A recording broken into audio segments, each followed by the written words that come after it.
The silver streaks of Astoria's 3 moons illuminated Captain James Harrison's crash site, his experimental spacecraft now a smoking wreck in the violet forests of this alien world. The mission should have been routine, a diplomatic overture to the technologically advanced Astorian civilization. Instead, his ship had been caught in an unexplained energy surge that had fried his navigation systems. James pulled himself from the wreckage, his dark hair matted with sweat, his military training kicking in as he assessed his injuries. Nothing serious, just bruises and cuts.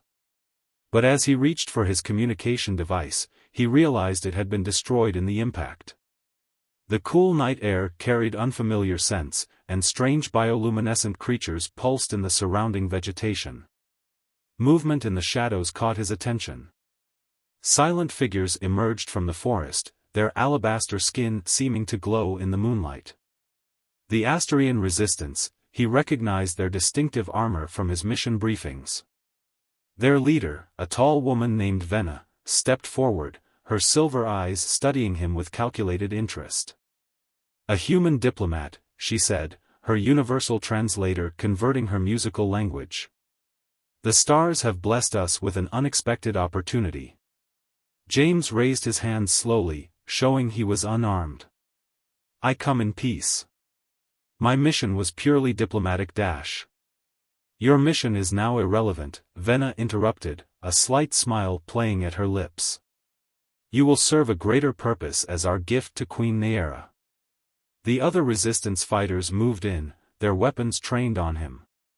James knew better than to resist, not when he was outnumbered and stranded on an alien world. But as they bound his hands with shimmering energy cuffs, his mind was already working, analyzing potential opportunities. They marched him through the bioluminescent forest, the path leading to a hidden base carved into a mountain face. The technology he glimpsed during their journey was fascinating, a blend of organic and mechanical elements that surpassed anything Earth had achieved. The resistance fighters moved with practiced efficiency, their base a hive of activity even in the dead of night. Why present me to your queen? James asked Venna as they paused at a security checkpoint. Surely a human prisoner has little value in your political games. Venna turned to him, her expression unreadable. Queen Neaera values intelligence and adaptability above all else. She collects beings of unique potential, studying them, learning from them. Some become advisors, others become examples. Your fate will depend entirely on how you impress her. James absorbed this information, his diplomatic training helping him read between the lines. And what do you gain from this gift? An audience, Venna replied simply. One we've been denied for too long. The resistance seeks change, not destruction. Sometimes the right gift can open doors that force cannot. The next morning, they loaded him onto a transport vessel unlike anything he'd seen before. It moved through the air like liquid silver, silent and graceful. Through the viewport, James watched the landscape change from violet forests to crystalline cities that seemed to grow from the ground itself.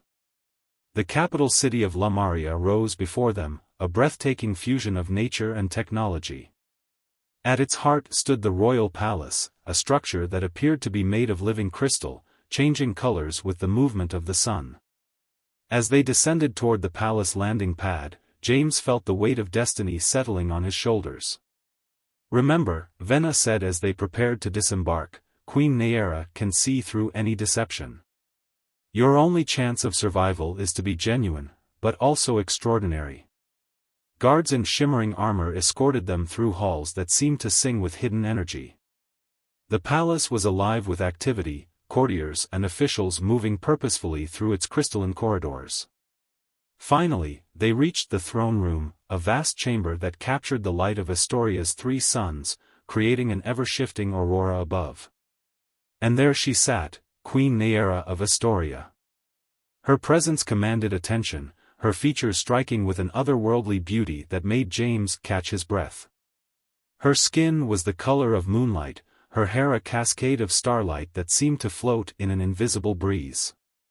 But it was her eyes that held him, deep violet pools that spoke of ancient wisdom and unfathomable power. "We bring you a gift, my queen," Venna announced, pushing James forward. "A human diplomat who fell from the stars. We believe his unique perspective could be of value to your court." Queen Nayera rose from her crystal throne, her movement fluid and graceful. She descended the steps toward James, her gaze never leaving his face. The throne room fell silent, the air thick with anticipation. "A human," she said, her voice musical yet powerful.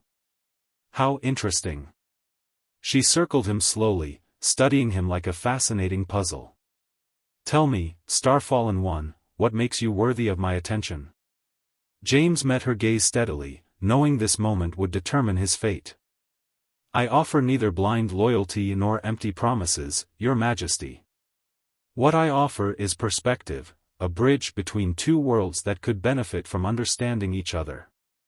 And perhaps, if you'll allow it, a partnership that could change the course of both our civilizations." A slight smile curved Nayera's lips, though her eyes remained calculating. Bold words from a man in chains. "Very well, James Harrison of Earth. Let us test the truth of your claims. Your trials begin at dawn." The first rays of Astoria's triple suns painted the crystal palace in prismatic light as James stood in the center of the ancient arena. The night had given him little rest, his mind racing with possibilities and strategies. Now, as he watched Queen Nayera take her place in the royal observation platform, he knew the real challenge was beginning. The arena itself was a marvel of Astorian engineering, a vast circular space with walls that shifted and reformed like liquid crystal. The gathered court members watched from elevated platforms, their whispers echoing in the morning air. Many had wagered on how long the human would survive. "The trials of worth are sacred to our people," Queen Nayera's voice carried across the arena, her violet eyes fixed on James. "They will test not just your physical prowess, but your mind, your adaptability, and your spirit. Are you prepared, James Harrison?" "I am, Your Majesty," James replied, his voice steady despite the uncertainty churning in his stomach. The first trial began without warning. The arena floor rippled like water, and from its surface rose floating platforms of varying sizes, creating a three-dimensional maze. Between the platforms, energy fields crackled with lethal potential. "Navigate the path of consciousness," announced the trial master, a tall Astorian with patterns of light flowing beneath his translucent skin. "Reach the beacon, but remember, the path you see is not always the path you must take." James studied the maze carefully. Other competitors might rush in, relying on agility and luck, but his diplomatic training had taught him to look deeper. The energy fields weren't random, they pulsed in patterns, like a language written in light. Taking a deep breath, he stepped onto the first platform. Instead of jumping to the nearest safe surface, he waited, watching the energy patterns shift. There, in the pulses of light, he saw it. A message, a key to understanding the true nature of the trial. "The path is the pattern," he murmured, beginning to move in rhythm with the energy fields. Each step was calculated, each platform chosen not for its proximity but for its place in the larger sequence. The court watched in amazement as he danced through the deadly maze, never once triggering the lethal fields. When he reached the beacon, even Queen Nayera leaned forward in her seat, her expression a mixture of surprise and intrigue. "Fascinating," she said softly. "You saw the language in the light." "Your Majesty's people have created something beautiful," James replied, his breathing slightly heavy from exertion. "The trial isn't about avoiding death, it's about understanding life." A subtle smile played at her lips. "Perhaps you understand more than we expected. But understanding is not enough. Proceed to the second trial."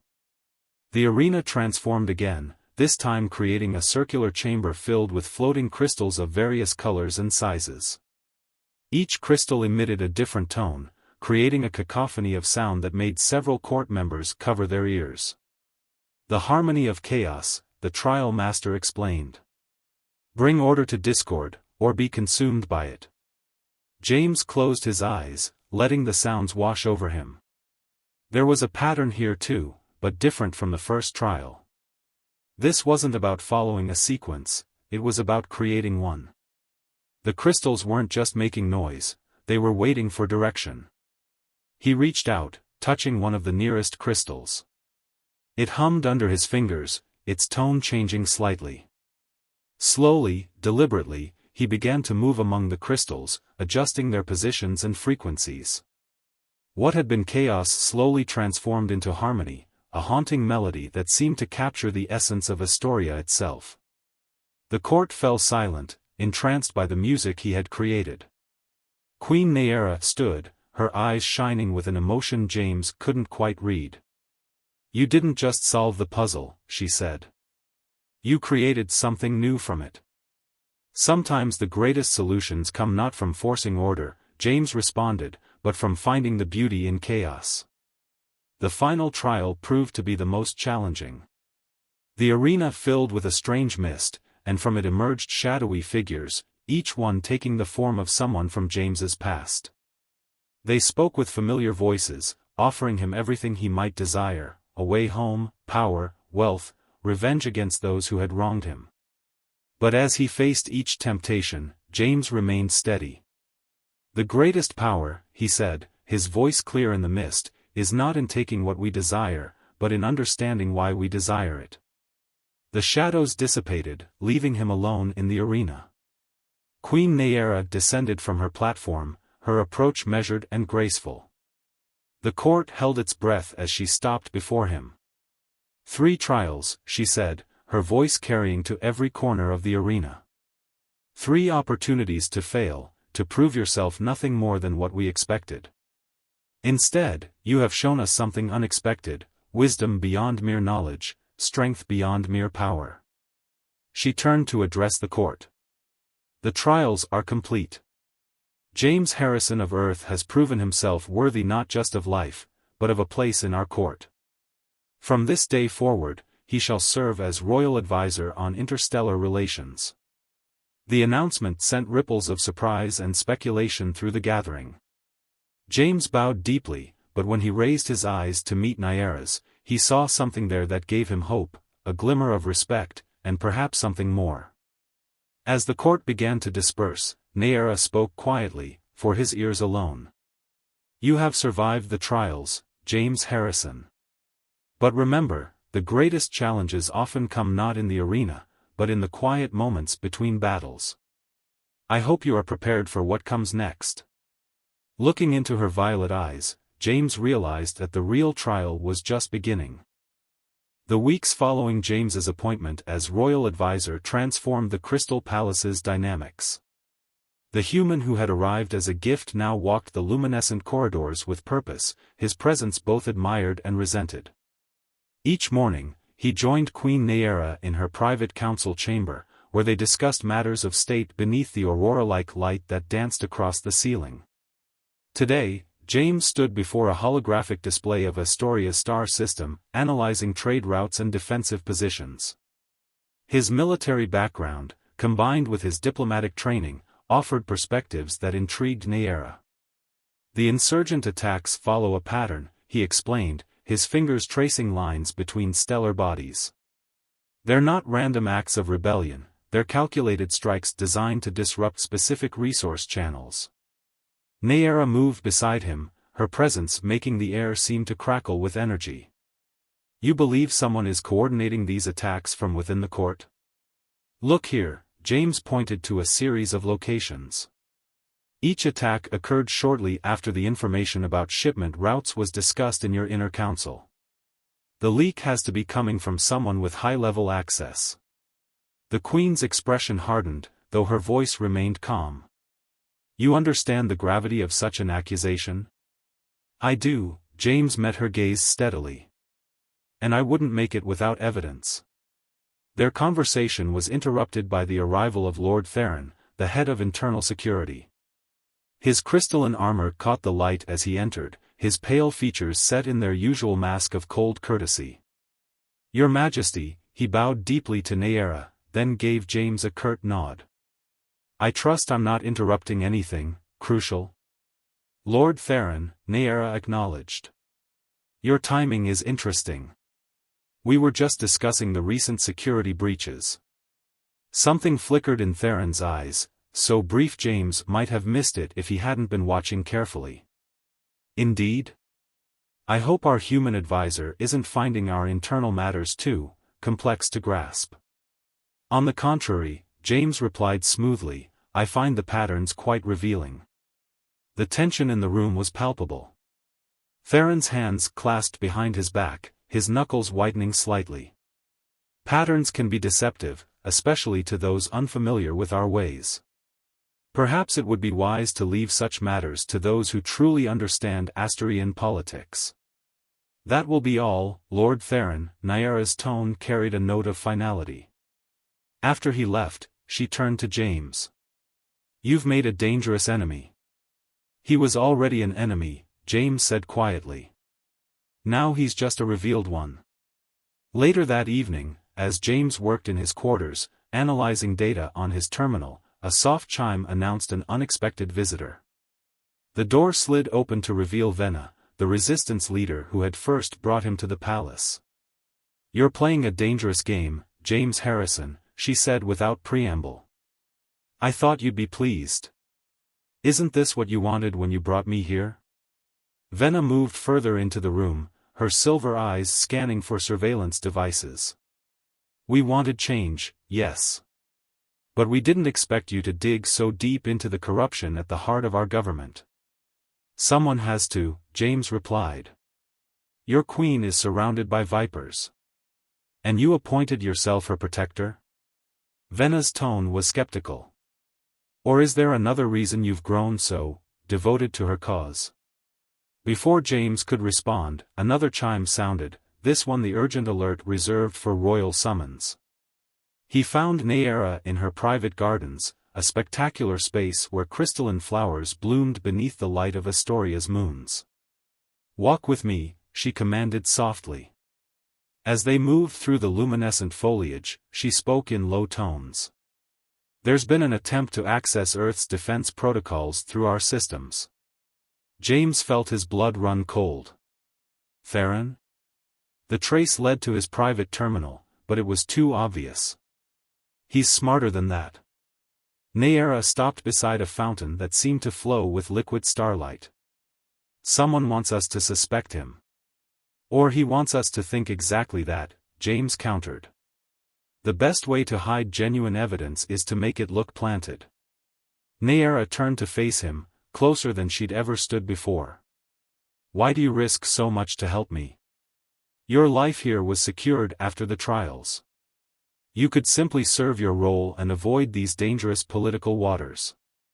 James met her gaze, seeing not just the queen but the woman beneath the crown. Because I believe in what you're trying to build here. And because... He hesitated, then continued, because I've come to care about more than just political alliances. Something softened in Nyera's expression, but before she could respond, an explosion rocked the palace foundations. Warning sirens filled the air as guards rushed into the garden. Your Majesty! The captain of the guard called out. We're under attack. We need to get you to safety. James and Nyera shared a look of understanding. The real battle was just beginning, and their enemies had made their move. As they hurried through the chaos of the palace, James's mind raced with possibilities. He had found something worth fighting for on this alien world, not just a cause, but a future he hadn't imagined possible. The question was, would they live long enough to see that future become reality? The palace shook with another explosion as James and Nyera raced through corridors bathed in pulsing red emergency light. Guards formed a protective circle around them, but James knew better than to trust anyone completely right now. His eyes constantly scanned for threats, his body tensed for action. This way, he urged, pulling Nyera down a lesser-used passage. The main evacuation routes will be compromised. How can you be sure? She asked, keeping pace with him despite her formal attire. Because it's what I would do, James replied grimly. Cut off all expected escape paths, force the target into predictable alternatives. A group of armed rebels appeared at the corridor's end, their weapons charged and ready. But before they could fire, James had already pushed Nayara into a side chamber, his body shielding hers as energy bolts scorched the wall behind them. "The security protocols," Nayara said suddenly, her violet eyes wide with realization. "If they reached the central control room, they could shut down the palace's entire defense system," James finished. He reached for a panel in the wall, entering a code he'd memorized during his study of palace systems. A hidden door slid open, revealing a maintenance tunnel. "Your ancestors built escape routes into every level of this palace. We can use them to reach the control room first." As they navigated the narrow passages, the sounds of battle echoed through the palace's structure. The rebellion had clearly been well planned, with multiple strike teams hitting key positions simultaneously. But something about it felt wrong to James. "This is too coordinated for a simple uprising," he said as they paused at an intersection. "These attackers know exactly where to hit us, exactly how to disable our defenses." Theron, Nayara's voice was cold with fury. He had access to everything: security protocols, guard rotations, defense systems. "Not just Theron," came a familiar voice from behind them. They turned to find Venna emerging from the shadows, her weapon trained on them. Though he certainly played his part. James stepped partially in front of Nayara, his mind racing for options. "So this was your plan all along? Use me to get close to the Queen, then strike when her guard was down?" Venna's silver eyes flickered with something like regret. "The original plan was simpler. You were supposed to be eliminated during the trials, creating a diplomatic incident that would weaken Nayara's position. But you survived, more than survived. You thrived. And in doing so, you forced us to accelerate our timeline." "Us?" Nayara's voice was steady despite the betrayal. "You're working with the Outer Rim separatists. They understand what you never did," Venna replied. "Astoria cannot remain isolated, clinging to ancient traditions while the galaxy evolves around us. The separatists offer progress, technology, freedom from the burden of monarchy." "Freedom?" James scoffed. "You mean control. I've seen how the separatists operate in other systems. They strip planets of resources, leave them dependent on outside aid, then offer protection at the cost of autonomy." "Enough."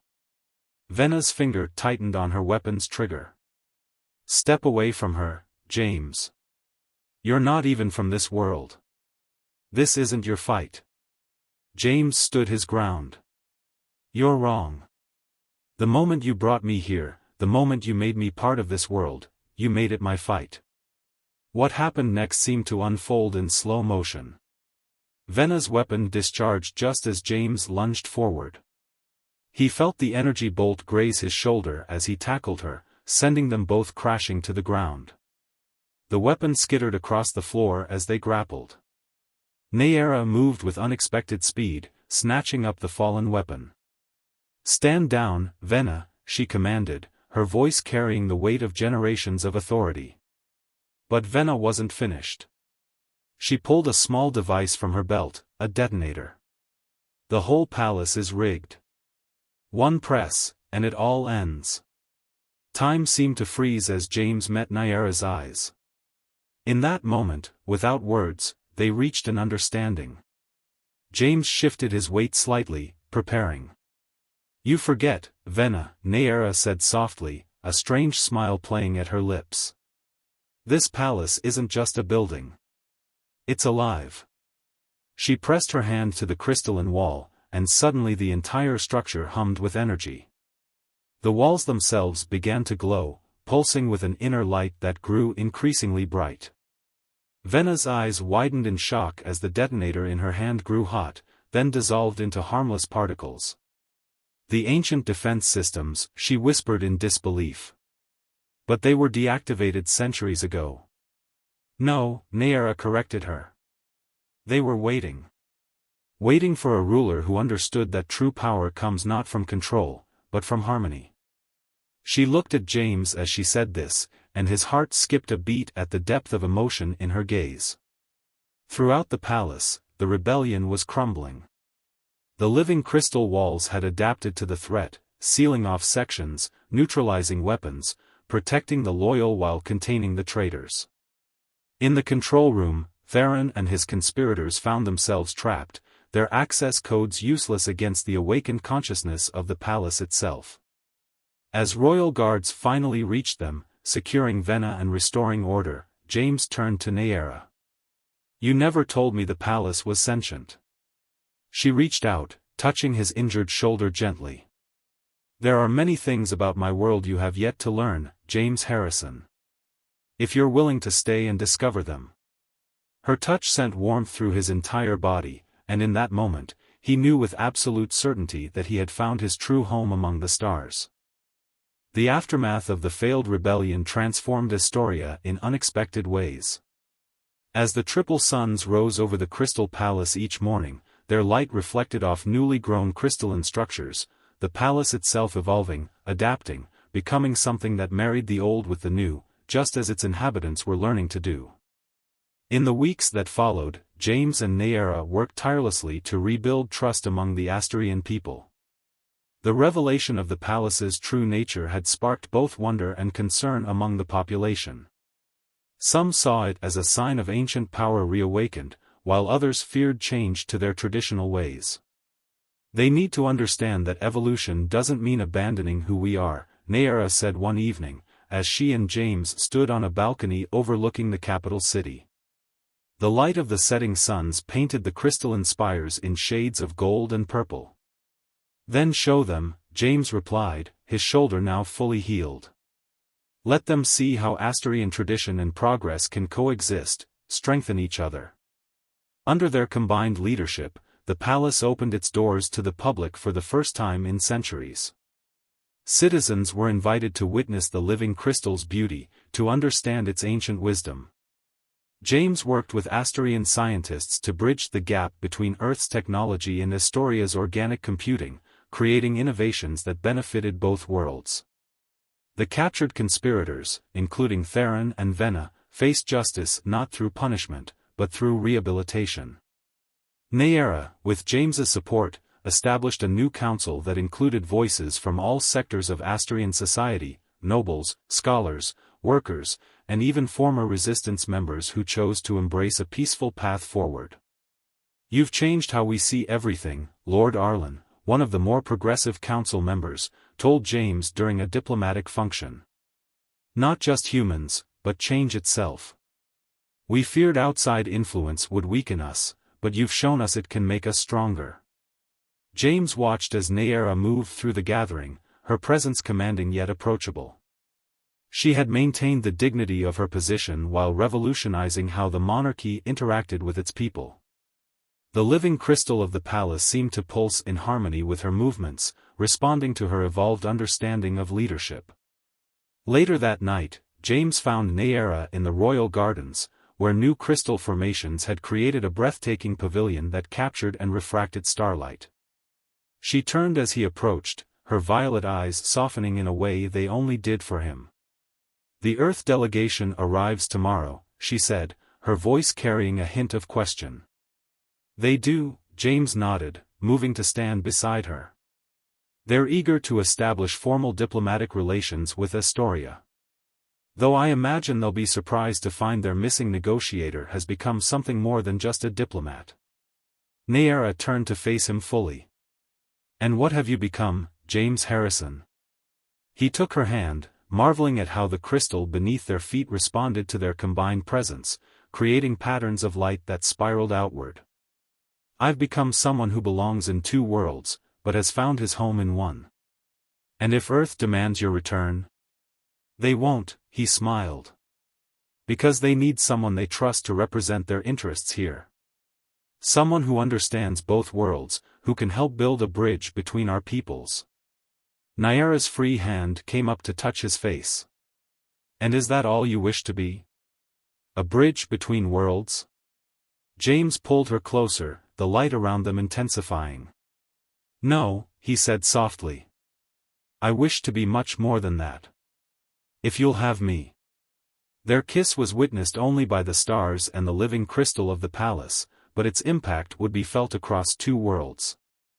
The union of an Earth-born diplomat and an Astarian queen became more than just a romance, it became a symbol of what was possible when fear gave way to understanding, when tradition embraced progress, when love bridged the gaps between stars. In the years that followed, Astoria flourished under their joint guidance.